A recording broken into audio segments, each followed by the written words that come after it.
और वो भक्त बन गया। भक्त अपने गुणों से पहचाना जाता है।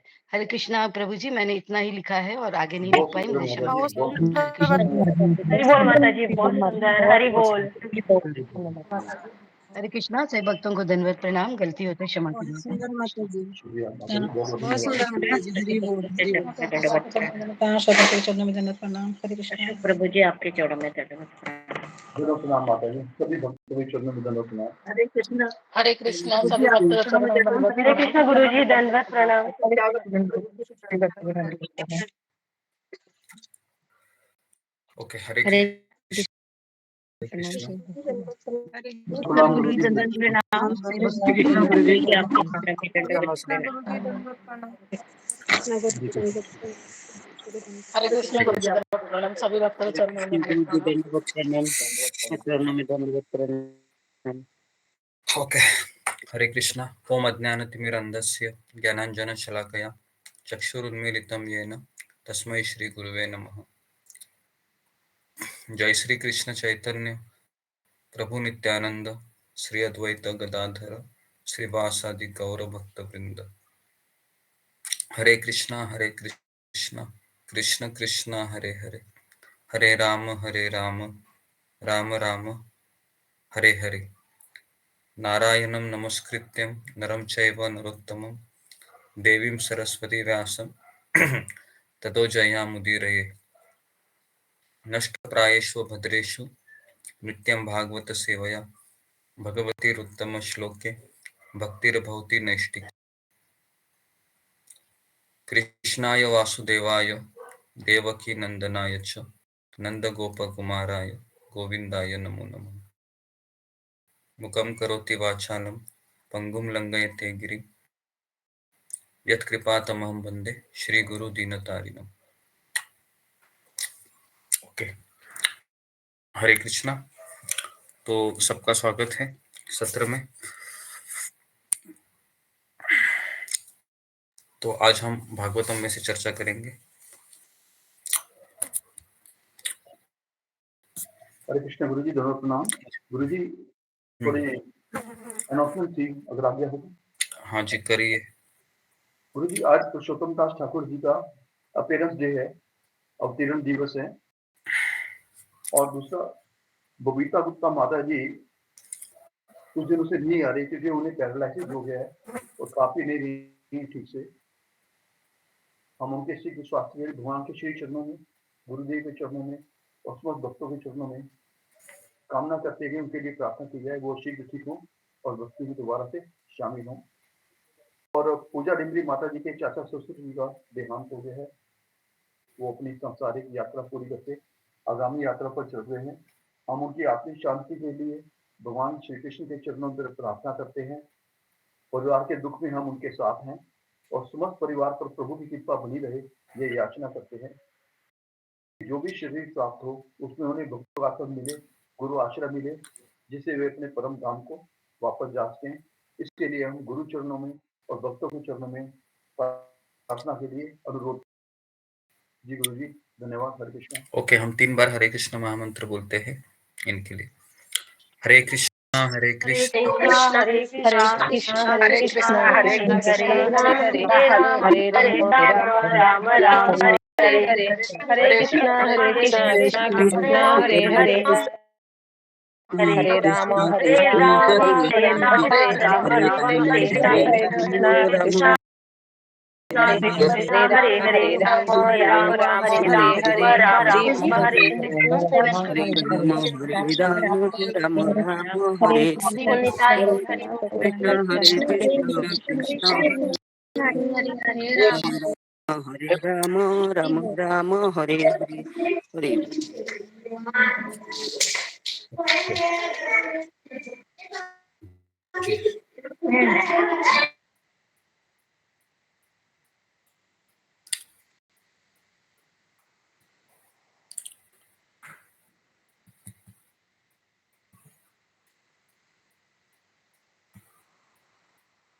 ओके, हरे कृष्णा।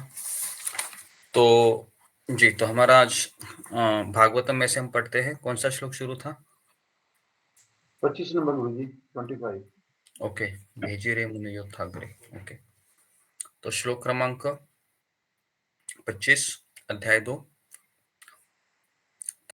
2 दिन से हम भक्ति के स्तरों की चर्चा कर रहे थे।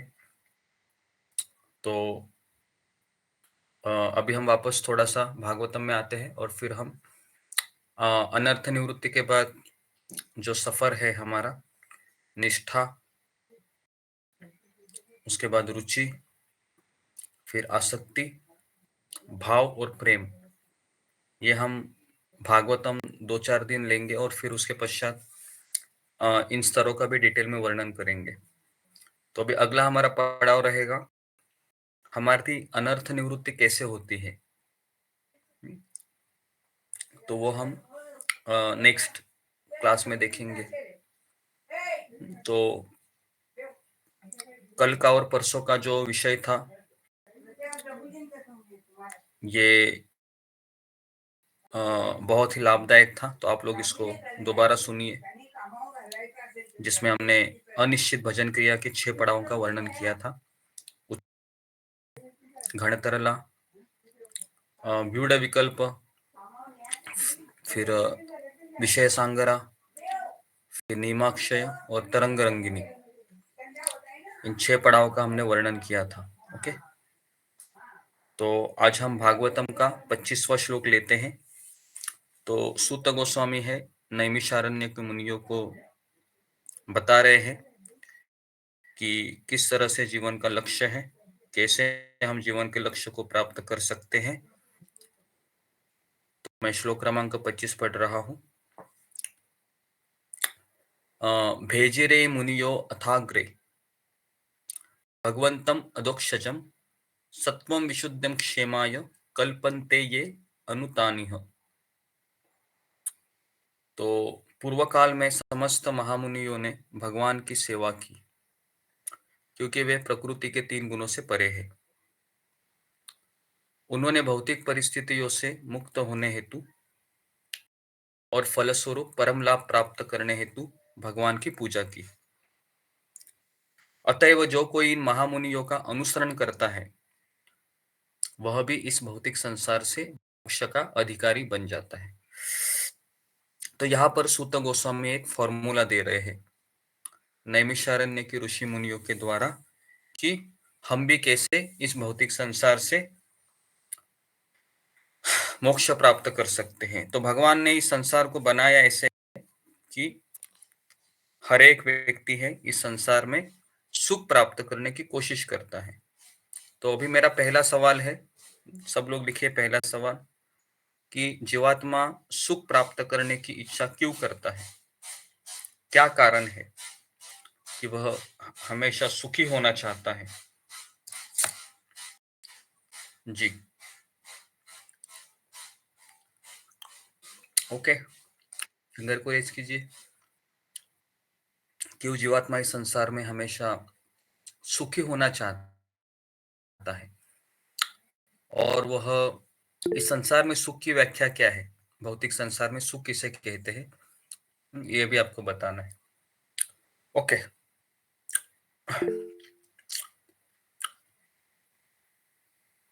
जी, मीनाक्षी रावत।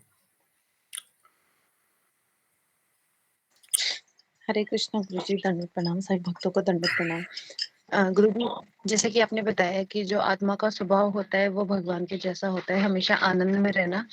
और हम क्योंकि भौतिक प्रकृति के संपर्क में आ गए हैं, मतलब इस यहाँ पे आ गए हैं, तो इसकी वजह से, इस शरीर की वजह से हम तब भी मतलब हमें दुख मिलता है, लेकिन फिर भी हमारा जो आत्मा का स्वभाव है उसकी वजह से हमें हमेशा सुख चाहिए होता है, सुख की हम हमेशा तलाश करते हैं।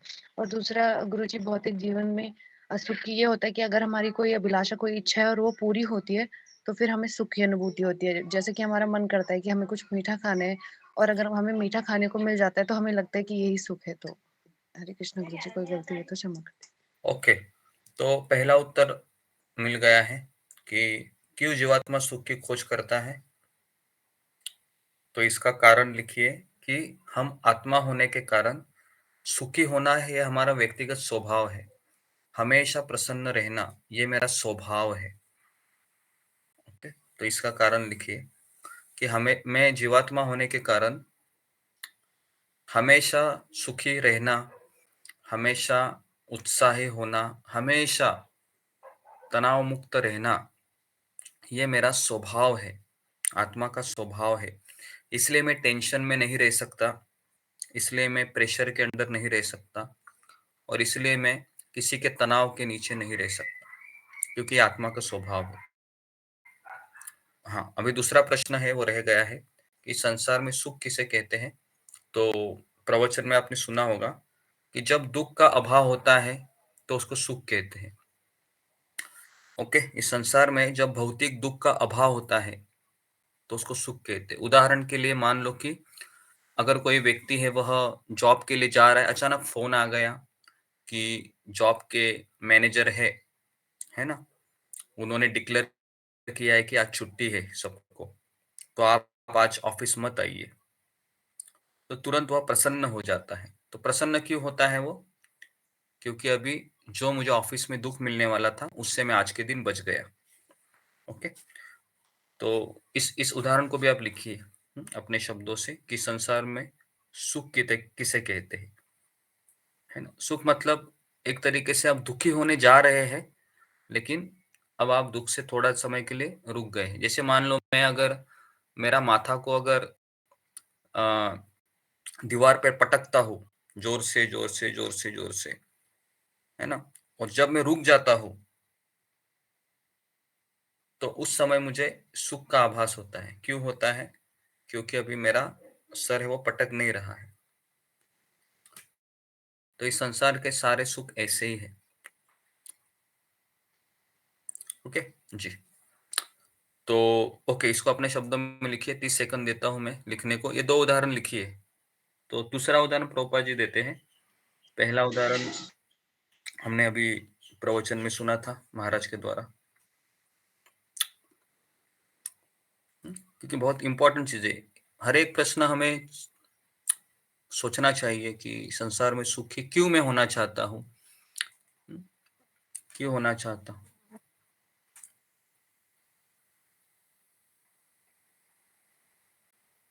ओके, दूसरा प्रश्न लिखिए, इस संसार के साधन मुझे संतुष्ट क्यों नहीं कर सकते।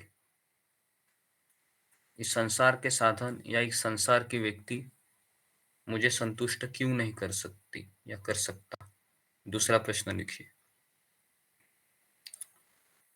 इस संसार के साधन और एक संसार की व्यक्ति मुझे संतुष्ट क्यों नहीं कर सकती जी।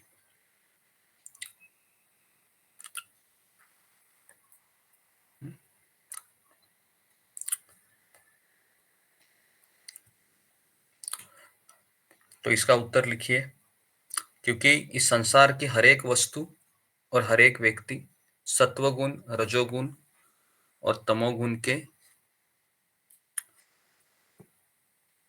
भीतर है। इस संसार की हर एक वस्तु, हर एक व्यक्ति सत्वगुण, रजोगुण, तमोगुण के भीतर है। इसलिए ना मेरा पुत्र, ना मेरा पति, ना मेरा घर, ना कोई रिश्ता मुझे सुखी कर सकता है।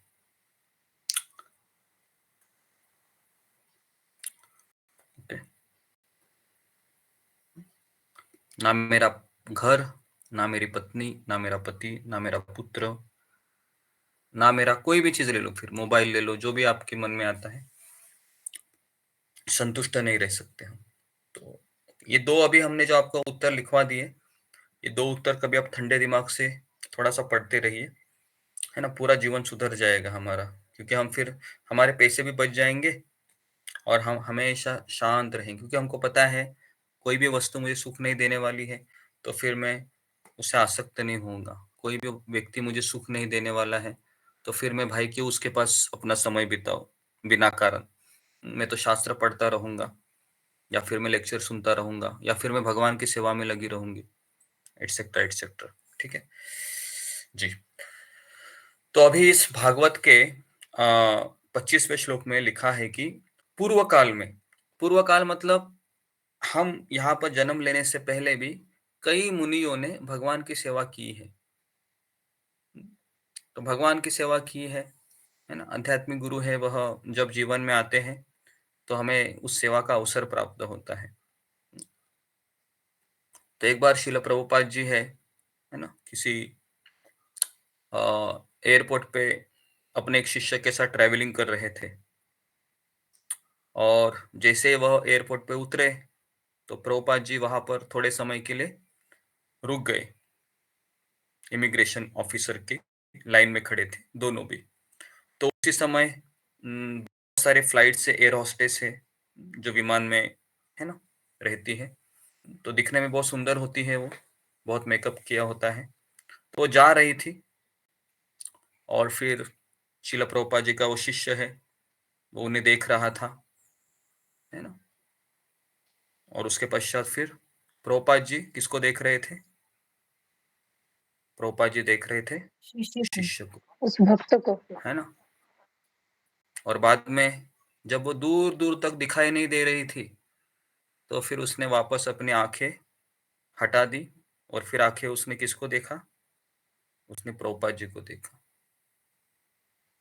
और प्रभुपाद जी ने उसको देखा। और पता है फिर प्रभुपाद जी क्या बोले? प्रभुपाद जी बोले बहुत सुंदर है ना। तो शिष्य बेचारा थोड़ा सा शर्मा गया, क्योंकि वो उसकी अपेक्षा नहीं थी ऐसी कि प्रभुपाद जी मुझे ऐसा देखेंगे, ऐसा मुझे सवाल पूछेंगे। तो प्रभुपाद ने पूछा बहुत सुंदर है ना। तो फिर उसने अपने नीचे, क्योंकि ये सबसे बड़ा है ना, अगर आध्यात्मिक गुरु शिष्य की चोरी पकड़ रहे हैं तो सोचो शिष्य के लिए कितना बड़ा झटका रहेगा ये, है ना, सामने सामने से।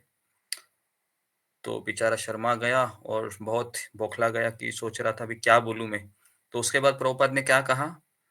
कहा कि ये जो लड़की थी एयर होस्टेस वो इतनी सुंदर दिख रही है, ये प्रकृति इतनी सुंदर है, तो प्रकृति के को बनाने वाला कितना सुंदर होगा। तो प्रभुपाद जी ने ऐसा उत्तर दिया। तो इस संसार की कितनी भी खूबसूरत वस्तु है, खूबसूरत व्यक्ति है, ये सब प्रकृति के अधीन है, तीन गुणों के अधीन है। बराबर है। कोई भी नई चीज है अगर आप मार्केट से लाते हैं दुकान से, तो थोड़े ही समय में वो क्यों होती है खराब? पता है खराब क्यों होती है? कोई नया मोबाइल, नया फ्रिज, नया टीवी क्यों खराब होता है? इसका बेसिक आंसर क्या है शास्त्रों के अनुसार? क्योंकि उसमें तीन गुणों का प्रभाव है, तो इसके लिए वो कभी ना कभी वह खराब होने वाली है। हमारा शरीर भी किसके भीतर आता है? हमारा जो इतना बड़ा अच्छा शरीर है, जिसको मेकअप करते हैं, बराबर है, बालों को संवारते हैं, क्या क्या नहीं करते हैं ना। जो भी पूरा इंडस्ट्री है, कॉस्मेटिक इंडस्ट्री है, नंबर 2 का इंडस्ट्री है फिलहाल, है ना। तो बहुत टर्नओवर होता है पैसे का। क्यों? क्योंकि हर एक व्यक्ति है वह जवान रहना चाहता है। एक बार एक हॉलीवुड की एक्ट्रेस थी, नाम मुझे भूल गया मैं, तो वो जब आईने में अपना मेकअप कर रही थी तो उसने देखा कि उसका एक बाल है वो पक गया था। और जब उसको पता चला कि मैं अभी बूढ़ी होने वाली हूँ, लोग मुझे देखेंगे नहीं, तो उसको इतना डिप्रेशन आ गया कि उसने सुसाइड कर लिया। ओके। तो बेसिकली ये सारी चीजें हैं, हमें पता होनी चाहिए। ओके, कि मैं एक दिन बूढ़ा होऊंगा, एक दिन मेरी चमड़ी है वो, है ना, थोड़ा सा ये हो जाएगा, मेरे सारे शरीर के जो भी पार्ट्स है ढीले होने वाले हैं, और एक दिन मुझे यहाँ से जाना है। तो ये हमें हर रोज कन्विक्शन होना चाहिए, और ये तभी होगा हम जब डेली प्रवचन सुनेंगे, डेली हम सत्संग करेंगे। नहीं तो हम, हर एक व्यक्ति क्या सोचता है, उठने के बाद वो तुरंत तुरंत ब्रेकफास्ट खाता है, भागता है, फिर जॉब के लिए बस पकड़ता है, ट्रेन पकड़ता है, 8 घंटा ड्यूटी करता है, शाम को आता है और फिर खा के सो जाता है। उसको पता ही नहीं होता है कि मैं क्यों जी रहा हूँ, मुझे एक दिन यहाँ से जाना है। तो इसलिए कम से कम हमको 10-15 मिनट निकालने चाहिए कि एक दिन मुझे यहाँ से जाना है। ठीक है। तो पूर्व काल में समस्त महामुनियों ने भगवान की सेवा की। क्यों सेवा की? क्योंकि उसको पता है कि कृष्ण है वह तीन गुणों से परे है। तो सब लोग लिखिए कि हम भगवान की सेवा क्यों करते हैं, क्या कारण है। एक सिंपल सा क्वेश्चन है ये, लेकिन इसका आंसर भी बहुत शास्त्रिक होना चाहिए कि क्यों मुझे भगवान की सेवा में मुझे करना चाहिए, क्यों मुझे भगवान की सेवा करनी चाहिए। जी, तो इसका उत्तर लिखिए, क्यों मुझे भगवान की सेवा करनी चाहिए। तो इसका उत्तर लिखिए, क्योंकि भगवान 3 गुणों से परे है। भगवान सत्वगुण, रजोगुण, तमोगुण से परे है, इसके लिए यह व्यक्ति मुझे आनंद दे सकता है, लेकिन ये मेरे परिवार वाले मुझे आनंद नहीं दे सकते, हालांकि मैं इनको आनंद के लिए ढूंढ रहा हूँ। तो ये एक चीज का अगर हमको कन्विक्शन है ना अंदर से, तो हम इस संसार के सबसे सुखी व्यक्ति है, क्योंकि हम फिर अकेले आसानी से रह सकते हैं, किसी की आवश्यकता नहीं पड़ेगी। ओके जी, ओके। तो प्रकृति के 3 गुणों से परे कौन है? भगवान है। 3 चीजें हैं, भगवान है, भगवान के भक्त है, और कौन है तीसरी चीज? तीसरी चीज है भक्ति। भगवान की भक्ति। हाँ, ये 3 चीजें हैं, ये 3 चीजें हैं भगवान से 3 गुणों से परे है ना। इस संसार में ये 3 ही चीजें सुख दे सकती है, क्योंकि मैं जीवात्मा हूँ, और जब तक जीवात्मा 3 गुणों के ऊपर की चीजों से कनेक्ट नहीं होता है, वो हमेशा दुखी रहेगा। समझ में आ रहा है? तो इसलिए इस संसार की कोई भी वस्तु मुझे सुखी नहीं रह सकती, क्योंकि 3 गुणों से अधीन है वो, है ना। बराबर है। तो अगर मान लो कि मुझे एकदम अच्छा पुत्र मिला, है ना, सर्वगुण संपन्न अगर उसको पत्नी मिली, सर्वगुण संपन्न उसको पति मिला, ठीक है, और अगर भक्ति नहीं है या भक्ति नहीं है, तो आप कितना भी उनका सेवा करें, कर्तव्य रूप में तो हम करते हैं, लेकिन फिर भी हमको एक कन्विक्शन होना चाहिए कि मैं इस व्यक्ति की कितनी भी सेवा करूं, ये हमेशा दुखी रहेगा और मुझे भी दुखी करेगा। समझ में आ रहा है? ये व्यक्ति हमेशा दुखी रहेगा। क्यों वो दुखी रहेगा? सामने वाला व्यक्ति कौन बताएगा मुझे? मैं उसकी सेवा कर रहा हूँ, कर रही हूँ, बताइए क्यों वो दुखी रहेगा? हालांकि मैं अच्छे से सेवा कर रहा हूँ, उसको जो चाहिए वो दे रहा हूँ। जी बताइए, अगर हम किसी की भी सेवा करेंगे इस संसार में, अल्टीमेटली वो दुखी रहने वाला है। क्या कारण है? ये तीसरा प्रश्न लिखिए कि अगर मैं किसी की सेवा करता हूँ, सेवा मतलब कौन सी? भौतिक सेवा की बात कर रहा हूँ, ठीक है। अगर मैं किसी की भौतिक सेवा करता हूँ तो वो दुखी रहने वाला है। क्या कारण है? हालांकि किसी की सेवा करने से व्यक्ति सुखी होना चाहिए। हाँ जी बताइए, विशाली घावे। हरे कृष्ण गुरुजी, दंडोत प्रणाम। सभी भक्तों के चरणों में दंडोत प्रणाम। मुझे ऐसा लगता है कि एक इच्छा दूसरे इच्छा को जन्म देती है। ओके, हम हर इच्छा नहीं पूरी कर सकते। जी जी जी, वेरी गुड। तो इसका उत्तर बहुत अच्छा दिया है विशाली घावे ने। एक भौतिक इच्छा है, वह दूसरे भौतिक इच्छा को जन्म देती है, इसलिए आप उनकी सेवा करोगे। जैसा पत्नी पति का हर चीज मानती है, तो पति का अपेक्षा बढ़ता है या कम होता है? बताइए, है ना? बढ़ता है। बढ़ता है। जी, अगर मान लो पति हर इच्छा पूर्ण करता है पत्नी की, तो उसकी इच्छा कम होती है या बढ़ती है? ओके, बढ़ती है। तो इसका उत्तर आपको मिल गया है ना। तो ये सब आप लिखिए आपके उत्तर में, कि इस संसार का जो सुख है ना, अगर किसी की भी मैं पूर्ण करता हूँ, किसी की भी सेवा भी करता हूँ, किसकी भी करो आप फिर, है ना, पति की करो, बच्चे की करो, समाज की करो, समाज की भी करोगे तो भी समाज से लांछन मिलेगा। ओके जी, क्योंकि अपेक्षाएं हैं, जिसके भीतर भक्ति नहीं है उसकी अपेक्षा बढ़ती ही रहेगी, है ना। जैसे एक भक्त बता रहे थे कि मैंने मेरे माता पिता की इच्छा के अनुसार मैंने पढ़ाई की, मैंने मेरे माता पिता के इच्छा के अनुसार शादी किया, उसने जो लड़की दिखाया उसी से शादी किया। उसके बाद उन्होंने कहा कि यहाँ पर जॉब करो ताकि घर से नजदीक रहेगा, तो उन्होंने बताया वही जॉब किया। हम्म, उसके बाद कहा कि अब ये बच्चे निकालो, तो उनकी इच्छा से ही मैंने बच्चे निकाले। यहां तक मैंने उनका माना, लेकिन फिर भी वो मेरे से अभी भी दुखी है। क्यों? तो उन्होंने उसमें कारण लिखा, because they have a flickering mind. Flickering mind मतलब उनका मन हमेशा चंचल मन है। हाँ, अपेक्षाएं है वो एक के बाद एक जन्म लेती है। ओके, तो इस संसार में ऐसा कोई व्यक्ति नहीं है जो दुखी नहीं है, इसका मूल कारण क्या है? क्योंकि वो 3 गुणों से परे जो चीज है उसका आश्रय नहीं लेता है। ये इसका मूल कारण है। तो इसके लिए पूर्व काल में समस्त महामुनियों ने भगवान की सेवा की, क्योंकि भगवान की सेवा करते हैं तो मान लो मुझे दुख मिला अभी, तो अभी अगला प्रश्न लिखिए, मान लो भगवान की सेवा में मुझे दुख मिला, ठीक है, और एक थोड़ा सा हम एक्सट्रीम जाते हैं, है ना, मान लो भगवान की सेवा में सुख नहीं मिल रहा है, दुख मिला, तो हमें उसका हमें किस मनोभाव से लेना चाहिए? जी बताइए, फिंगर को रेज कीजिए। अगर मैं भगवान की सेवा में लगी हूँ, भक्तों की सेवा में लगी हूँ या लगा हूँ, लेकिन मुझे वहां पर भी दुख मिल रहे हैं, इस संसार में भी दुख है और मंदिर में भी दुख मिल रहा है या सत्संग में भी दुख मिल रहा है, करूँ तो क्या करूँ?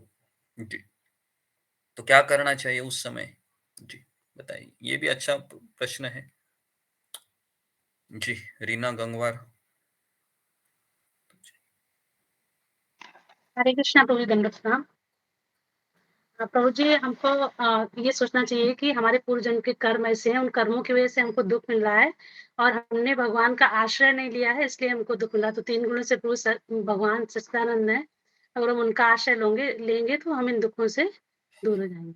ओके, ये एक उत्तर हो सकता है जैसे भक्त सोचता है, लेकिन मेरे मन में थोड़ा दूसरा उत्तर है, तो इस उत्तर को भी आप रख सकते हैं। जी उसके पश्चात जी विकास निगम।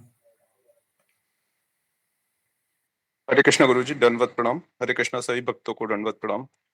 गुरु जी, मुझे ऐसा लगता है कि अगर भक्ति भी कर रहा है, आध्यात्मिक मार्ग से जुड़ा हुआ है और उसके बाद के जीवन में दुख आ रहा है, तो वो उसको ऐसा सोचना चाहिए कि मुझे बहुत ज्यादा दुख मिलने वाले थे, बहुत बड़ा दुख का पहाड़ टूटने वाला था, लेकिन क्योंकि मैं भगवान की सेवा में लगा हुआ हूँ तो मुझे भगवान ने उसको बहुत छोटा करके दिया है, ताकि मेरे जो पुराने पाप कर्म है वो खत्म भी हो जाएं और मैं भक्ति में हूँ, इसलिए उन्होंने बहुत छोटी तरीके से उसको निकाल दिया है। ओके जी, ये उत्तर भी पहले उत्तर का एक्सटेंशन है। तो बेसिकली ठीक है, तो मैं अभी आपको एक स्टोरी सुना रहा हूँ, उससे आपको ये उत्तर क्लियर होगा। तो जब राधा रासबिहारी का मंदिर का निर्माण होने वाला था, उस समय क्या हुआ कि जितने भी भक्त वहां पर रह रहे थे उनको असुविधा हो रही थी, उनको खटमल काट रहे थे, मच्छर काट रहे थे, चूहे इधर उधर दौड़ रहे थे, कई लोग बीमार हो गए, कई भक्त। तो शिल प्रभुपाद जी के पास वो आ गए और कहने लगे, प्रभुपाद जी हम अमेरिकन लोग हैं, हमें सुविधा चाहिए, आप हमें सुविधा प्रदान करें, नहीं तो हम वापस जा रहे हैं अमेरिका। प्रभुपाद ने क्या उत्तर दिया उनको? जी, तो प्रभुपाद ने उनको उत्तर दिया कि क्या आप तुम शुद्ध नहीं होना शुद्ध होना नहीं चाहिए। तो ये इसका मेन उत्तर यही होना चाहिए हमारा, कि भक्ति में कुछ समस्या होती है, दुख मिल रहा है, तो हमें ऐसे लेना चाहिए कि मुझे शुद्ध होना है, मुझे शुद्ध होना है, मुझे शुद्ध होना है, मुझे शुद्ध होना है, मुझे शुद्ध होना है। ओके जी, तो ये इसका मेन उत्तर है एक भक्त के लिए। बाकी का चीजें तो हम अपने आप को कन्विंस कराते हैं कि कर्मों का खेल है या मैंने कुछ गड़बड़ किया होगा, वो किया होगा, लेकिन अल्टीमेटली हमें को ऐसा ही लेना चाहिए कि मुझे शुद्ध होना है और शुद्ध होने के लिए मुझे इंजेक्शन लगाए जा रहे हैं, एटसेट्रा एटसेट्रा। ओके जी, तो अभी मैं आगे की लाइन पढ़ रहा हूँ। तो क्लियर है सबको कि हम भगवान की सेवा क्यों करते हैं?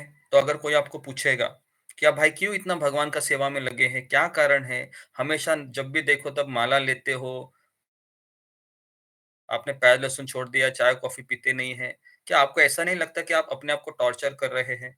तो आपको ये पता होना चाहिए कि भाई हम शास्त्र पढ़ते, शास्त्रों में लिखा है कि 3 गुणों से परे भगवान है, और जो भी आप इस्तेमाल कर रहे चीजें संसारिक सब 3 गुणों के भीतर है, तो इसलिए आपको वो सुख नहीं देगी, है ना। इस संसार में हर एक व्यक्ति अगर आप देखोगे तो सैटरडे जो नाइट होता है ना, मंडे टू फ्राइडे काम करते हैं लोग, और सैटरडे नाइट को बहुत भीषण वो मजा मस्ती करते हैं, है ना। तो अगर आप सैटरडे नाइट कहाँ पर भी जाओगे, बड़े बड़े सिटी में, मुंबई, दिल्ली, हैदराबाद, चेन्नई, तो वहां पर आपको लोगों की भीड़ दिखेगी, बहुत मजा करते हुए दिखाई देंगे। तो आपको लगेगा सही में इस संसार में बहुत सुख है, लेकिन आप अगले दिन देखोगे तो फिर वो संडे के दिन आराम करते हैं और मंडे के दिन वापस वही गधा मेहनत करना शुरू हो जाते हैं, ऐसा ही होता है ना, मंडे टू फ्राइडे गधा मेहनत, थोड़ा सैटरडे थोड़ा सा मजा करेंगे, है ना, और फिर संडे के दिन आराम करेंगे, और फिर मंडे के दिन वापस, है ना। वो पता है ना, वो बैल कैसे लगाते हैं ना, पता है वो बैल कैसे, वो बैल को दौड़ाता है वो, फिर थोड़ा सा बोलता है अभी घास खा लो, आराम करो जी। तो इसीलिए इस संसार में सुख मतलब वो थोड़ा सा, जो दुख मतलब दुखों से निकलना थोड़े समय के लिए, वही सुख है। लेकिन इसके लिए अगर अभी हमको पता चला है, मान लो ये प्रवचन आपने अभी सुना, आपने, आपको लग रहा है कि हाँ सही में मैं गधा मेहनत कर रहा हूँ, तो अभी क्या आपको क्या तुरंत वो छोड़ना चाहिए? तो ये भी इसका उपाय नहीं है। तो हमको स्टेप बाय स्टेप जाना चाहिए, है ना। स्टेप बाय स्टेप अनासक्ति होती है, ऐसे नहीं कि चलो अब मुझे पता चला है, कल मैंने देखा उत्साहमयी स्टेज है, घनतरला है, मुझे लगता है कि मैं तरंग रंगिनी में हूँ या नीमाक्षय में हूँ, बस अभी मुझे पता चला, कल ही मैं क्या करूंगा, वृंदावन जाऊंगा। तो ऐसा नहीं होता है। ओके, तो उन्होंने भौतिक परिस्थितियों से मुक्त होने हेतु, फलस्वरूप परम लाभ प्राप्त करने हेतु भगवान की पूजा की। तो भगवान की पूजा का अर्थ क्या है? तो पूजा में कितनी चीजें आती हैं? 4 चीजें आती है। भगवान की पूजा का तात्पर्य क्या है? तो उसमें लिखिए, भगवान का नाम जप करना, भगवान के रूप को निहारना, भगवान की लीलाओं को सुनना, भगवान के गुणों का स्मरण करना, या भगवान से प्रार्थना करना। तो ये भगवान की पूजा में सारी चीजें आती है। ओके, नाम रूप गुण लीला, ये 4 चीजों मतलब भगवान की पूजा। अब ये पूजा कैसी होनी चाहिए भगवान की? कौन बताएगा? मैं भगवान के सामने चला गया मंदिर में, इस्कॉन मंदिर में, भगवान राधा माधव है, राधा श्याम सुंदर है, राधा गोपीनाथ के सामने में खड़ी हो गई, खड़ा हो गया, है ना। तो अभी हमें भगवान से क्या मांगना चाहिए? जी बताइए, क्या मांगेंगे आप? सच सच बोलना है, हाँ क्या? सच के सिवा कुछ नहीं बोलना है जी। जो भी कहेंगे सच कहेंगे, सच के सिवा कुछ नहीं कहेंगे जी। ओके, बताइए। सुमित्रा कुमारी।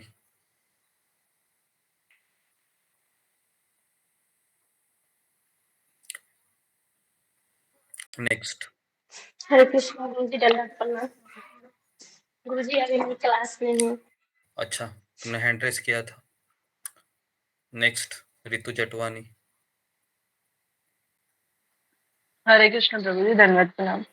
प्रभु जी, मैं भगवान से यही मांगती हूँ कि मेरे अनर्थ जो भी हैं उनको निकालिए, मतलब मैं तो यही मांगती हूँ उनसे। और कभी कभी जो थोड़े बहुत दुख आते हैं तो उनसे मैं मांगती हूँ।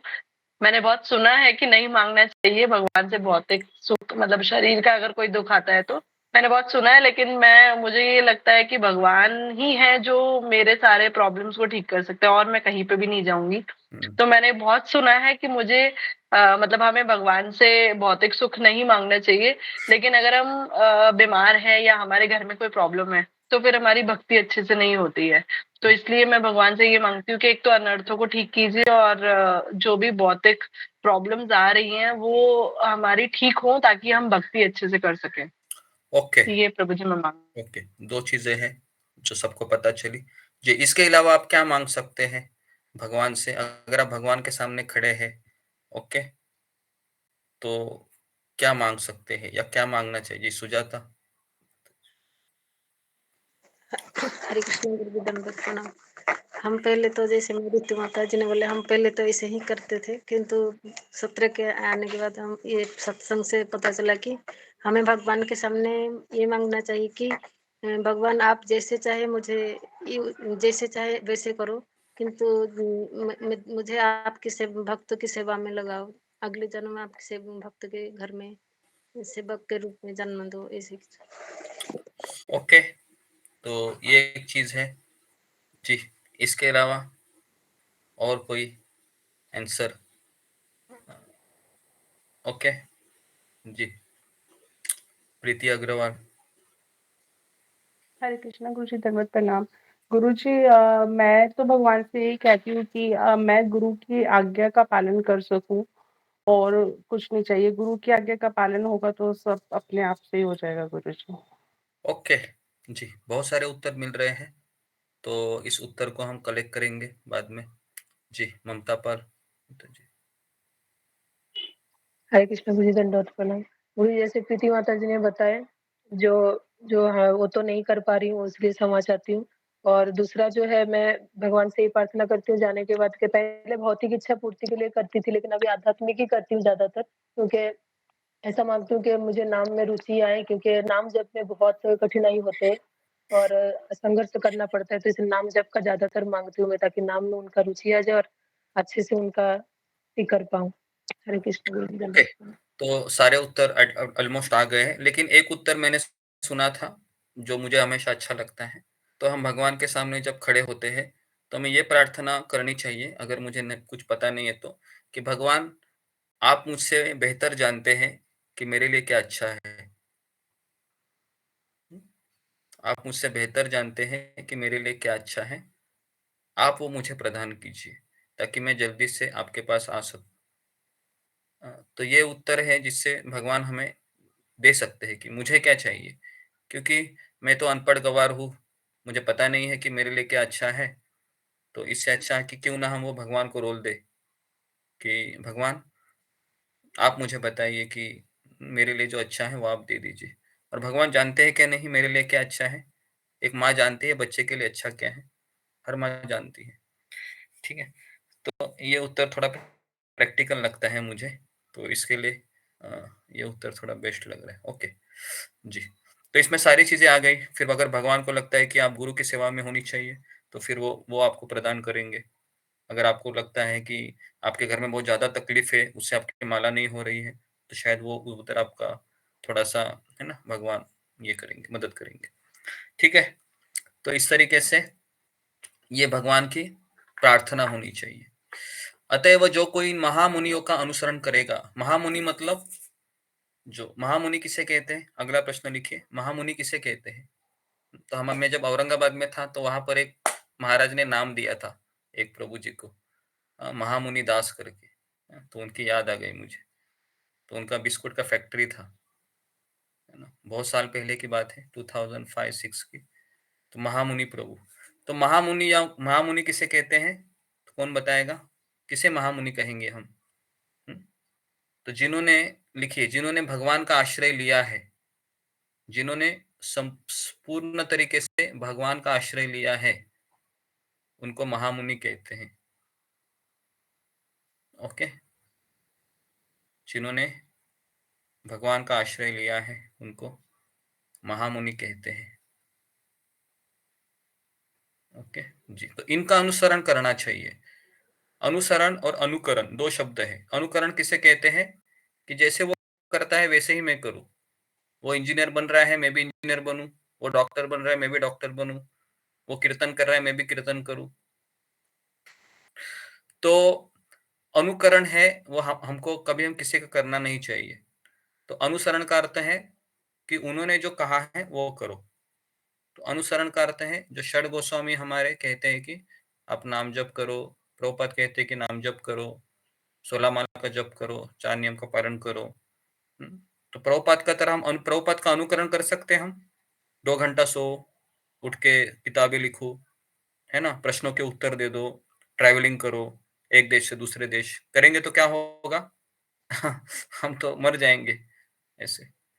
ठीक है, तो अनुकरण अनुसरण, बहुत लोग इस्कॉन में इस चीज को जानते हैं, अनुकरण करने जाते हैं। किसी भी भक्तों को देखते हो अनुकरण करने जाते हैं, उनको लगता है कि ये रोज मंगल आरती आता है मैं भी आऊंगा। आना चाहिए, लेकिन हम अपनी कैपेसिटी पे देखनी चाहिए कि मैं कितना कर सकता हूँ, नहीं तो फिर आप टूट जाओगे, है ना। तो इसके लिए ना भक्ति में मार्गदर्शन बहुत जरूरी है। कभी कभी इसके लिए भी भक्त डिप्रेशन में आता है, अरे वो माता जी देखो बहुत अच्छे से क्या क्या करती है, मुझे कुछ नहीं आता है। तो वो निगेटिविटी में चला जाता है, बराबर है, निगेटिविटी में चली जाती है या चले जाता है। तो इसके लिए अनुकरण करना नहीं, हमें किसी का भी भक्ति में भी नहीं करिए। भक्ति से प्रेरणा लीजिए अब भक्तों से। जैसे परीक्षित महाराज है, अभी कितना घंटा सुन रहे हैं, 24 घंटा। तो क्या हम सुन सकते हैं, नहीं। तो हमें 2 घंटा कम से कम सुनना चाहिए। हरिदास ठाकुर कितना जप करते हैं, 152 माला, क्या मैं कर सकता हूँ, नहीं। कम से कम 16 तो करो अच्छे से। तो ये सब चीजें हमें समझनी चाहिए। ओके, तात्पर्य, धर्माचरण का उद्देश्य भौतिक लाभ प्राप्त करना या आत्मा और पदार्थ के अंतर का सरल ज्ञान अर्जित करना नहीं है। Very very important. तो धर्म किसे कहते हैं? तो धर्म का उद्देश्य कोई भौतिक लाभ प्राप्त करना नहीं है कि मैं बड़ा बड़ा आदमी बनूं, इंजीनियर बनूं, डॉक्टर बनूं, है ना, बहुत सारा पैसा हो। अगर आप बहुत सारा पैसा कमा भी लेते हैं, बहुत मेहनत करते हैं, है ना, और आप धीरू भाई अंबानी के, है ना, मुकेश अंबानी के जैसा बन जाते हैं, हाँ, तो भी क्या वो धर्म का उद्देश्य है? तो नहीं है। क्या वो, जैसा धीरू भाई अंबानी जब मरा, पता है आपको, जब वो मुंबई में मरा था, तो उस समय क्या वो 1 रुपया भी लेके गया अपने साथ? नहीं ले गया वो। कितना बड़ी प्रॉपर्टी थी उसकी। लेकिन उसका एक एक हुआ कि उसके परिवार वालों ने डिसाइड किया कि इसको हम चंदन की लकड़ी से जलाएंगे, पता है? तो उसको चंदन की लकड़ियों से जलाया गया, हाँ, चरनी रोड में, मुंबई में।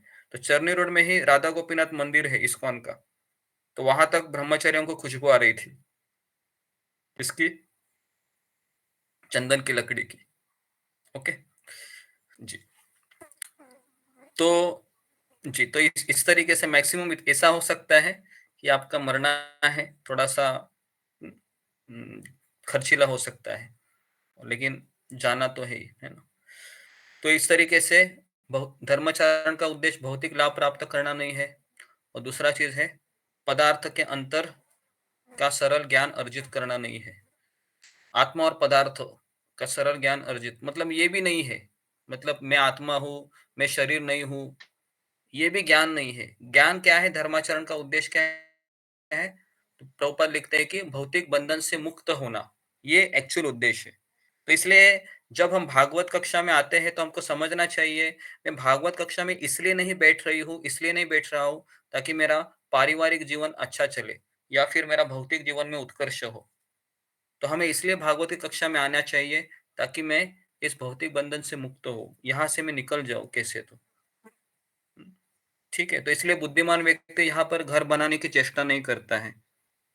तो बाइबल में लिखा हुआ है कि कि यहाँ पर घर बनाने का प्रयास मत कीजिए, क्योंकि यहाँ पर आप जितना भी घर बनाएंगे, घर टूट जाने वाले हैं। आप में से कितने लोगों ने बच्चों को देखा है कि वह ताज का वो घर बनाते हैं, या आपने भी गए होंगे समुद्र के किनारे, तो वह मिट्टी का घर बनाते हैं, देखा होगा आपने, या आपने भी स्वयं बनाया होगा, है ना। मैंने बनाया है। हाँ, जब हम गांव में थे तो समुद्र किनारे शाम को जाते थे, तो बहुत ऐसे रेती निकालते थे, है ना, वो पत्थर से, और बहुत अच्छा हम कम से कम 1-1.5 घंटा अच्छा सा ये बनाते थे। और जैसे अगले दिन जाते थे उसी जगह पर, तो देखता था वो है ही नहीं। क्यों नहीं है? क्योंकि रात को समुद्र का पानी आया था, सब बहा कर लेके गया। ओके। या फिर अगर आपने ताश के पत्ते का घर बनाया होगा, है ना, बहुत मेहनत किया होगा, लेकिन तुरंत थोड़ा सा हवा का झोंका आता है जी, तो इसके लिए घर बनाने का प्रयास करना चाहिए। 1 BHK फ्लैट करना चाहिए, करना है तो करनी है, लेकिन उसके लिए कर्जा लीजिए, लोन लीजिए, गधा मेहनत कीजिए, बाप रे, फिर अपनी भक्ति को कॉम्प्रोमाइज कीजिए, तो ये सब चीजें नहीं होनी चाहिए। ओके। तो दिव्य जगत में स्वतंत्र जीवन पुनः प्राप्त करना है जी। तो स्वतंत्रता किसे कहते हैं? कौन बताएगा मुझे? असली स्वतंत्रता का अर्थ क्या है, या स्वतंत्रता किसे कहते हैं जी? तो इसका उत्तर प्रभुपाद जी के गुरु ने दिया था, प्रभुपाद जी को, अगर आपको याद होगा, है ना, पहले ही जी। ओके, देव कुमार। हरे कृष्णा गुरु जी, प्रणाम सभी भक्तों को।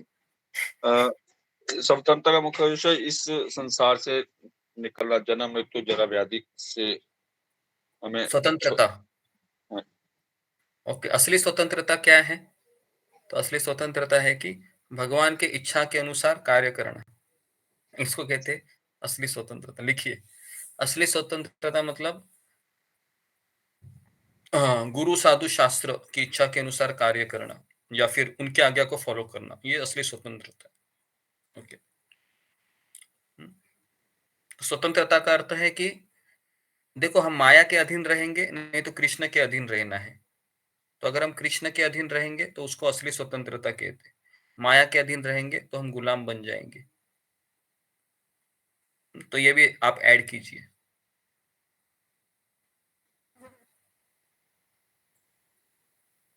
तो हम कृष्ण से अगर हम कृष्ण के अधीन रहेंगे तो हम असली स्वतंत्र है, और माया के अधीन रहेंगे तो हम गुलाम हैं। अतएव धार्मिक नियमों का संचालन भगवान द्वारा होता है। ओके, कौन सा वो श्लोक है? धर्मस्तु साक्षात भगवत प्रणीतम, है ना। तो धर्म है वह भगवान ने लिखा है। अगर भगवान कहते कि चोरी करो, चोरी करने के लिए किसको कहते हैं भगवान? चोरी करने के लिए नहीं कहते हैं, लगता है झूठ बोलने के लिए कहते हैं ना। भगवान ने किसको बोला था झूठ बोलो? जी, किसने किसको कहा था भगवान ने झूठ बोलने को? भगवान ने झूठ बोलने को युधिष्ठिर युधिष्ठिर महाराज को। बराबर है? जी। तो अभी झूठ बोलना है, ये धर्म है या अधर्म है? अधर्म है, बराबर है। लेकिन जब कृष्ण बोलते हैं झूठ बोलो, तो वो धर्म है या अधर्म है? धर्म है। हाँ, तो काफी लोग ये समझ ही नहीं पाते हैं, फिर वो कृष्ण को गाली देते हैं, अरे तुम्हारा कृष्ण तो झूठ भी बुलवाता है, ये कैसा तुम्हारा भगवान, है ना। लेकिन वो जानते नहीं है, हम कल जाके अगर नरेंद्र मोदी ने कुछ लॉ निकाला है ना, तो क्या लोग उसको गाली देंगे? हाँ, कि चलो अभी सिग्नल तोड़ना है, ये करना है, तो लोग बोलेंगे कह रहे ये तो प्राइम मिनिस्टर है ना, कर सकता है। जैसे प्राइम मिनिस्टर ने सिग्नल तोड़ा तो उसको जेल होती है क्या? नहीं होती है, क्योंकि वो नियम के परे है। तो भगवान श्री कृष्ण कहते हैं अर्जुन को कि इसको तुम बाण मारो, इसका वध करो, तो खून खराबा करने को कहते कृष्ण। लेकिन क्या वो धर्म है? धर्म है वो। कृष्ण कहते हैं भीम को, जरासंध को मार डालो, क्या वो धर्म है? धर्म है। तो ये चीज अगर हम समझ नहीं पाएंगे, हमको लगता है खून खराबा नहीं होना चाहिए, झूठ नहीं बोलना चाहिए, ये धर्म नहीं है, ये केवल मोरालिटी है। मोरालिटी मतलब नैतिकता। लेकिन भगवान जो कहते हैं वही धर्म है, ठीक है। भगवान कहते हैं वही धर्म है। तो भगवान तो साक्षात भगवत प्रणीतम। तो भगवान के ऐसे 12 विशेष प्रतिनिधि है, कौन बताएगा इनके नाम? चलो फिंगर को रेज कीजिए। भगवान के ऐसे महाजन बोलते हैं उसको, महाजन येन गता सुपंथो, ऐसा एक श्लोक है, महाजन येन गता सुपंथ। तो ये कौन 12 जन है? तो इसको आपको क्या करना है, बताना है, टाइप नहीं करना है। राधिक टाइप मत करो, शांत रहो। हो गए, नेक्स्ट। ओके जी, सुलेखा। हरे कृष्णा गुरु जी, दंडवत प्रणाम। इनके नाम है यमराज, भीष्म पितामह, इंद्र, इंद्र और नहीं मुझे है, नहीं पता, अब नहीं आता। वो भी लिखा हुआ पढ़ी तुम। Okay next. अभी लिखे थे गुरु जी। ओके ओके नेक्स्ट जी, बताइए, आना चाहिए 12 के 12 नाम याद होने चाहिए जी। सुजाता। नारद मुनि, ब्रह्मा जी, शिव जी, ऐसे मत पढ़ो, 1 2 3 4 ऐसे बोलो, है ना। एकदम राजधानी एक्सप्रेस की तरह बोलोगे तो मुझे भी नहीं समझ में आएगा। शिव जी, नारद जी, 2 3 ब्रह्मा जी और यमराज, भीष्म पितामह। ओके, एक काम करता हूं मैं, आप लोगों को समय देता हूं, आप लिखिए, आपको याद रखता है, और फिर आप लिखकर बोलिए, वो अच्छा रहेगा। शायद आपको ऐसे बोलना नहीं आएगा, तो आप लिखिए 12, कोई गूगल सर्च नहीं करेगा। ओके जी, गूगल सर्च करो, चीटिंग नहीं करना है। ओके, तो आप उस 12 महाजन के नाम लिखिए, और फिर मुझे जिसको 12 के 12 आता है ना, वही फिंगर रेस करेगा। ओके, और जिसने लिखा है वो तो याद करो आप। चलो मैं आपको 1 मिनट देता हूँ याद करने के लिए।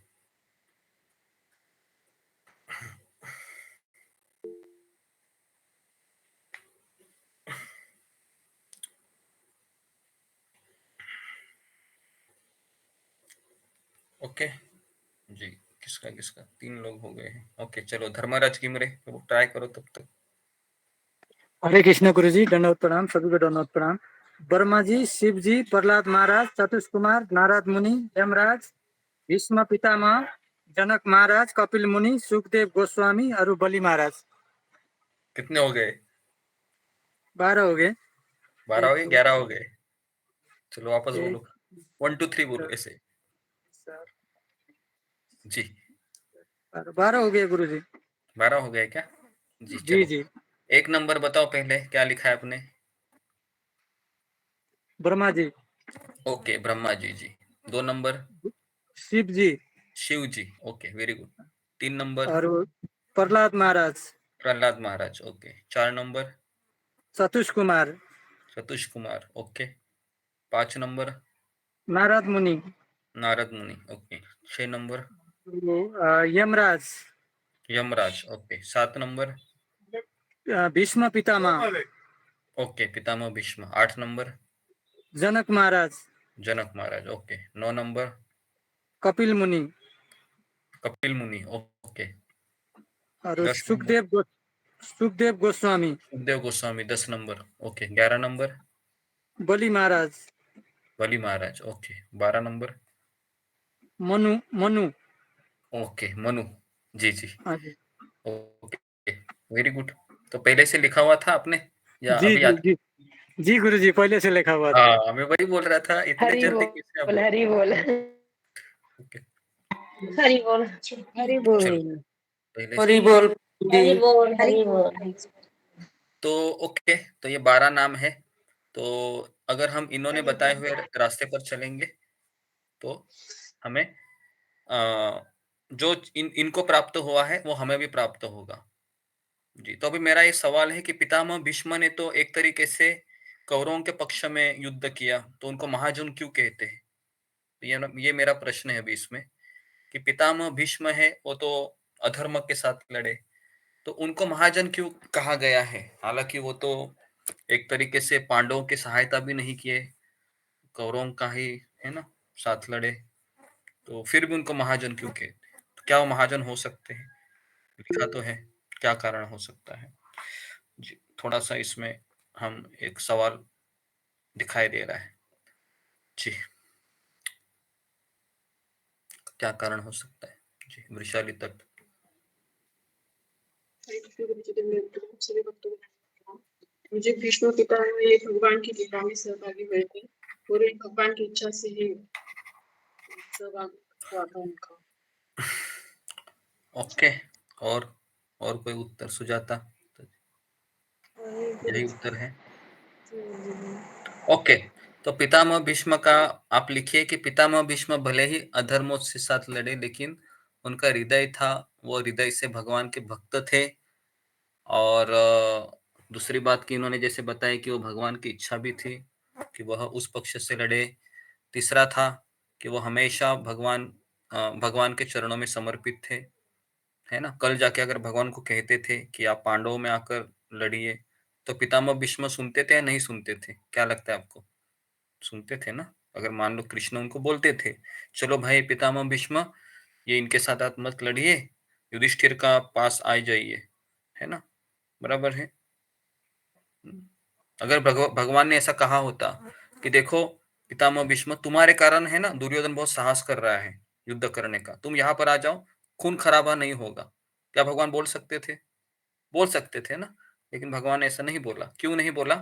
क्योंकि भगवान को अधर्मिक राजा का भार भी हल्का करना था, है ना। क्योंकि उस पक्ष में केवल दुर्योधन ही नहीं था, बहुत सारे लोग थे जो कपटी थे, तो इसके लिए उनको मरवाना पड़ा। तो इसके लिए धर्म में हिंसा जरूरी है या नहीं है?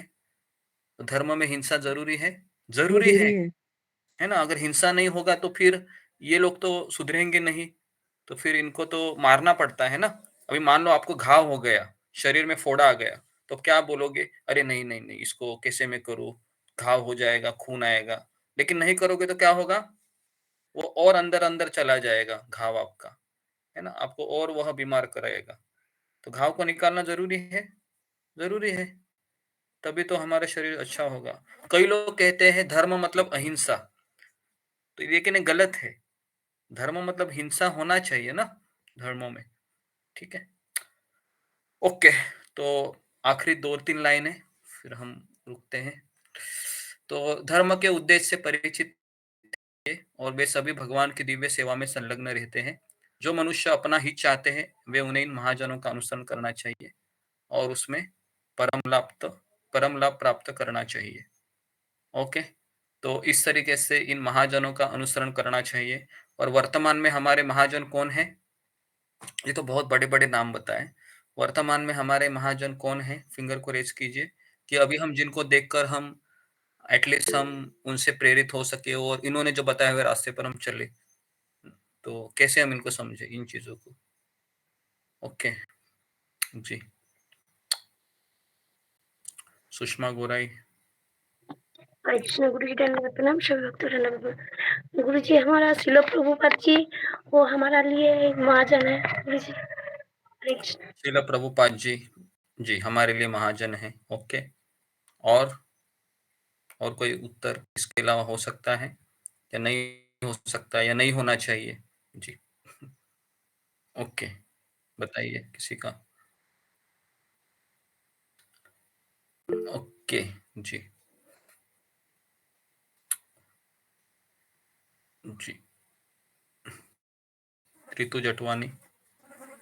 हरे कृष्ण प्रभु जी, दंडवत प्रणाम। प्रभु जी, श्रील प्रभुपाद जी के जो डिसाइपल्स हैं जैसे राधानाथ स्वामी जी महाराज, उनके शिष्य, यस प्रभु जी, जो अभी है वर्तमान में, वो हमारे लिए महाजन है। उनके अनुसार हम अपनी भक्ति कर सकते हैं।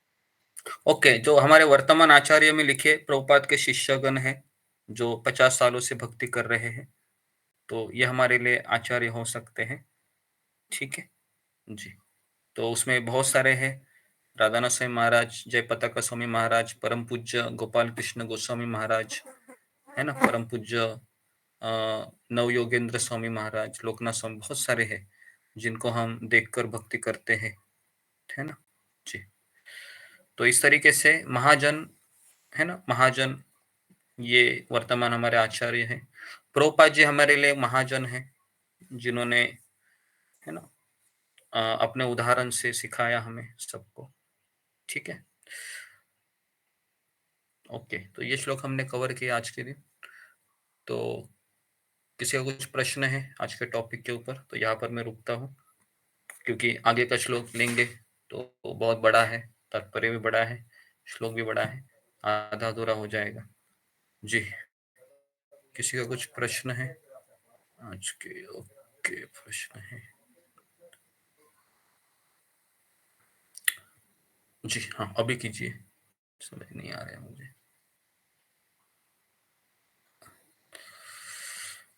ओके, तितली मिश्रा।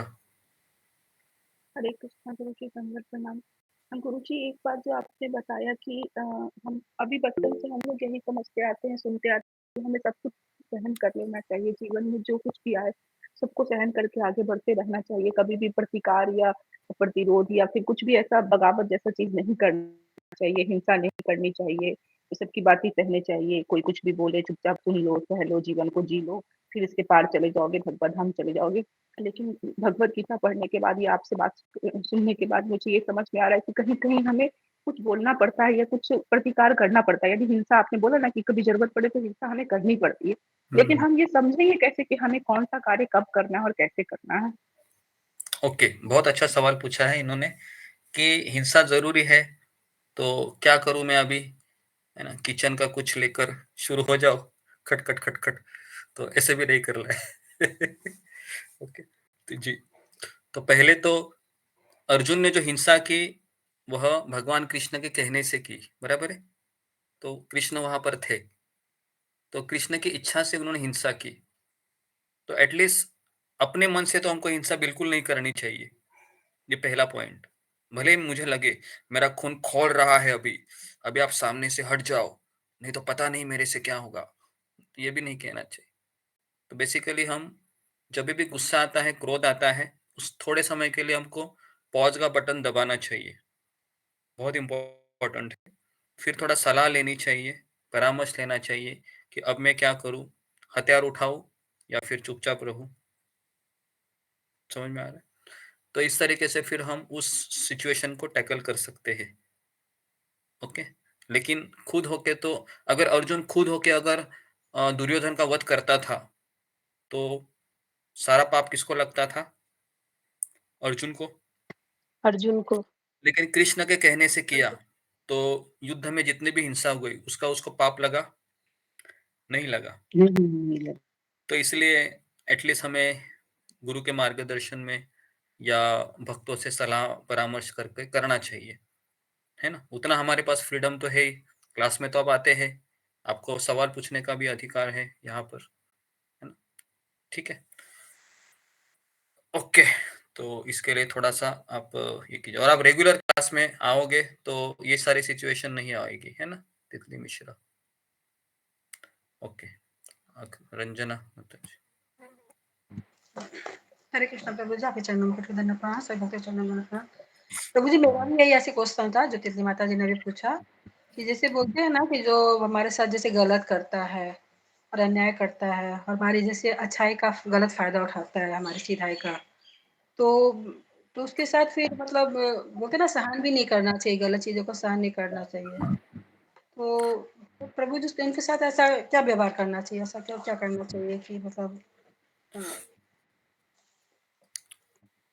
ओके, देखिए पहली बात हमको समझ में आना चाहिए, अगर हम किसी के अधीन है खास करके, तो हमें हमारे पास कोई दूसरा विकल्प नहीं होता है, हमको फिर सुनना ही पड़ता है। खास करके स्त्री है, वो हमेशा अधीन रहती है, बराबर है? उसकी इच्छाएं बहुत ज्यादा है कि मैं इसको सुधारूं, उसको ये करूं वो करूं, है ना? लेकिन कलयुग के सारे प्रोडक्ट ऐसे हैं कि वो सुनते नहीं है ना? इस संसार में किसी को सुनना अच्छा नहीं लगता है, बराबर है? किसको भी ले लो, खास करके घर में तो कोई किसी को फ्री में भी ओपिनियन देना चाहेगा तो उसको चुप बिठाया जाता है, ए चुप बैठ, बड़ी आई मुझे समझाने वाली, बड़ा आया मुझे समझाने वाला। तो इस तरीके से होता है ना? तो इसके लिए अगर हम किसी के अधीन है, तो मेरा तो यही फॉर्मूला है, फिर आप जितना आपका समय मिलता है उतने समय में आप कीजिए। लेकिन अगर आपका थोड़ा बहुत चलता है घर में, आपकी बातों का भी कुछ होता है, तो फिर आप थोड़ा फाइट मार सकते हैं आध्यात्मिक चीजों के लिए। ओके, नहीं तो क्या होगा पता है कि रोज-रोज वही चीज होती रहेगी, है ना? और मैं वापस कह रहा हूँ कि कोई भी व्यक्ति हमारे ऊपर 24 घंटे हावी नहीं होता है, बराबर है? 24 घंटे कोई नहीं हावी होता है, मैक्सिमम आधा घंटा 1 घंटा पीछे लगेगा हमारे, और बाद में व्यक्ति भी इतना परेशान हो जाता है कि इसको तो कितना भी बोलूँ सुधरेगी नहीं, सुधरेगा नहीं। खास करके पुरुष का ऐसा होता है कि ये तो सुबह-सुबह उठती है और मोबाइल लेके खड़ी हो जाती है, माला लेके, कितना भी बोलूँ इसको, तो फिर वो एक समय पे छोड़ देते हैं, छोड़ दो, है ना? लेकिन अगर आप प्रत्युत्तर दोगे, तो क्या होगा? फिर बहुत कुछ होगा, है ना? तो इसके लिए मुझे लगता है कि भलाई उसी में होता है कि जितना आप शांत रहेंगे, जितना कम बोलेंगे, उतना अच्छा रहेगा।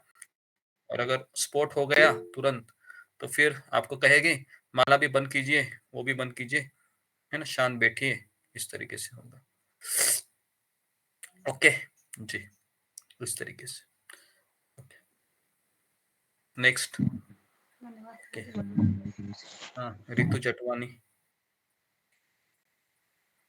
हरे कृष्ण प्रभु जी, दंडवत प्रणाम। प्रभु जी, जैसे माता जी बोल रही है ना, तितली मिश्रा माता जी, तो मैंने शुभ विलास प्रभु जी का एक लेक्चर सुना था। उसमें जैसे आपने बताया ना कि take a pause, 30 second pause लेके फिर हमें ये सोचना चाहिए कि क्या वो सच में जो वो बोल रहे हैं वैसा वो चाहते भी है, मतलब वो वैसा सोचते भी हैं क्या? अगर ऐसा है तो फिर प्रॉब्लम होगी, और अगर उसके बाद भी हमें ये सोचना चाहिए कि उन्होंने हमारे जीवन में बहुत कुछ किया है, बस एक ही गलती है जो नहीं, मतलब सामने अभी जो आ रही है उन्होंने की है, शायद उनका गुस्सा हो सकता है या फिर उनका वो लाइक बहुत थके हुए हो सकते हैं, या जो भी है प्रॉब्लम, अभी के लिए वो ऐसे हैं, लेकिन जरूरी नहीं है कि वो हमेशा के लिए ऐसे है। तो अगर वो तितली मिश्रा माता जी का जो क्वेश्चन था, और शायद वो शी इज नॉट वेल, तो अगर वो ये सोचेंगी ना कि वो पूरी जिंदगी उन्होंने उनके साथ ऐसा किया है या जो भी है, तो आपको थोड़ा सा ये हो जाता है कि लाइक हाँ, उस सिचुएशन से हम निकल जाते हैं। जी, ओके। तो ये जो शुभ विलास प्रभु के जो एग्जाम्पल होते हैं खास करके, तो मैं भी उनके सुनता हूँ, लेकिन खास करके अगर कोई नॉन डिवोटीज है, हमेशा उसके ऊपर अत्याचारी करते आ रहा है ना, बिगिनिंग से, है ना? तो बहुत कठिन हो जाता है कि उन पलों को याद करना कि इसने मेरे साथ कभी अच्छा भी किया होगा, है ना? और कभी-कभी ऐसा हो जाता है कि हाँ, शायद ऐसा भी हो सकता है कि 75% इसने मेरे साथ अच्छा ही किया होगा, 25% है मेरे साथ उसने बुरा व्यवहार किया। लेकिन उसके वो सोचने के लिए भी आप में उतनी आध्यात्मिक ऊर्जा होनी चाहिए। केवल वो सोचने से भी नहीं होता है। अगर आप जपा ही नहीं करते, वो सोचने से मैं कैसे उसको टैकल करूंगी, है ना? क्योंकि उसमें भी वो करने के लिए भी बड़ा हृदय चाहिए ना। हम अच्छे-अच्छे प्रवचन तो सुनते हैं, लेकिन जब प्रैक्टिकल की बात आती है तो हमारा ईगो हमारे आड़ आता है कि मैं क्यों झुकूं इसके सामने, ये भी तो झुकना चाहिए ना। तो ये सारी चीजें फिर उसमें मैटर करती है ना। लेकिन ये अच्छा है, अगर हम किसके प्रति अगर हम दोषात्मक रवैया रखते हैं तो हमें सोचना चाहिए कि इस व्यक्ति ने मेरे साथ कभी कुछ किया था। लेकिन प्रॉब्लम ये है कि वो कितना भी आप उसके बारे में सोचे, वो नॉन डिवोटी है, उसका कोई भरोसा नहीं है, वो कभी ना कभी पलट सकता ही है ना। ये भी एक है। ओके, आखिरी क्वेश्चन जी, रीना गंगवार। हरे कृष्णा प्रभु जी, दंडवत प्रणाम। प्रभु जी, जैसे कि आपने भी बताया कि सहन करना चाहिए, तो मेरा ये क्वेश्चन जो है वो भौतिक मतलब मटेरियल लोगों के लिए है। जैसे मेरे यहाँ 2 बाई आती हैं, दोनों के हस्बैंड बहुत ड्रिंक करते हैं और कुछ काम नहीं करते हैं, तो पत्नी का ये कर्तव्य है कि वो कमाए, बच्चों को पाले, परिवार को चलाए। और फिर वो क्या करते हैं, उनसे पैसे माँगते हैं और वो नहीं देती है, तो वो उनको मारते हैं। फिर जी, पत्नी जी। को गुस्सा आता है, तो वो भी गाली भी दे देती है, बाहर भी करती है। तो ऐसे में क्या वो पत्नी दोषी है?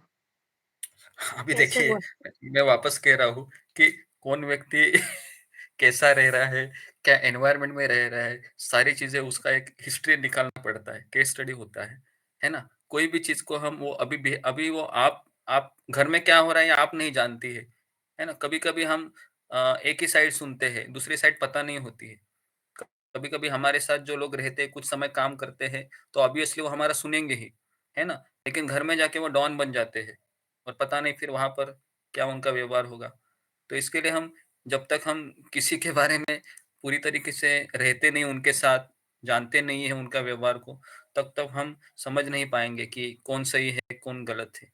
लेकिन एक भक्त को ये पता होना चाहिए कि मेरे साथ सही हो या मेरे साथ गलत हो, ये कृष्ण की इच्छा से हो रहा है। ये भक्त को इतना कन्विक्शन, भक्त ने कभी सही गलत के बीच में नहीं जाना चाहिए। अगर उसको गाली भी पड़ रही है तो भी उसको समझना चाहिए कृष्ण का रोल है कुछ, तो कृष्ण मुझे सुधारना चाहते हैं। अगर उसके साथ कुछ अच्छा भी हो रहा है तो भी वो सोचता है कि शायद कृष्ण मुझे मोटिवेट कर रहे हैं, है ना। तो दोनों सिचुएशन में वह तो कुछ पड़ी नहीं है ना। मेरे साथ अच्छा हो बुरा हो मैं क्या करूं। बस उसको एक ही चीज का बुरा लगता है, वो क्या है भक्त के लिए, कि कृष्ण मुझे भक्तों का संग मुझसे मत छीनिए, बाकी जो आपको छीनना है वो छीनिए।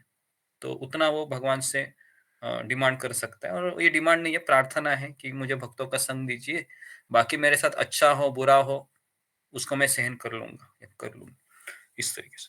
ठीक है, तो यहाँ पर मैं रुकता हूँ। थैंक आप यू प्रभु। सबका बहुत बहुत धन्यवाद। श्रील प्रभुपाद की जय, ग्रंथराज गौतम की जय।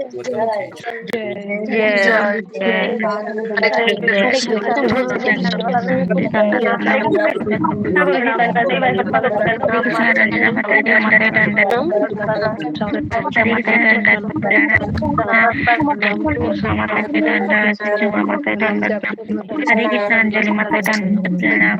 हरे कृष्ण राधा माता दंड राधा माता दंड हरे कृष्ण दंड हरे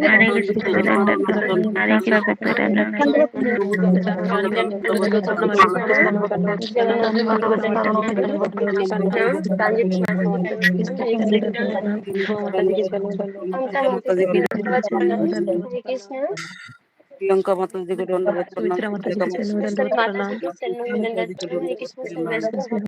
चरणों में दंडवत प्रणाम। हरे कृष्ण सर्वेश्वर भक्त हरि बोल हरि बोल नेता हरि बोल हरि बोल। हरि बोल।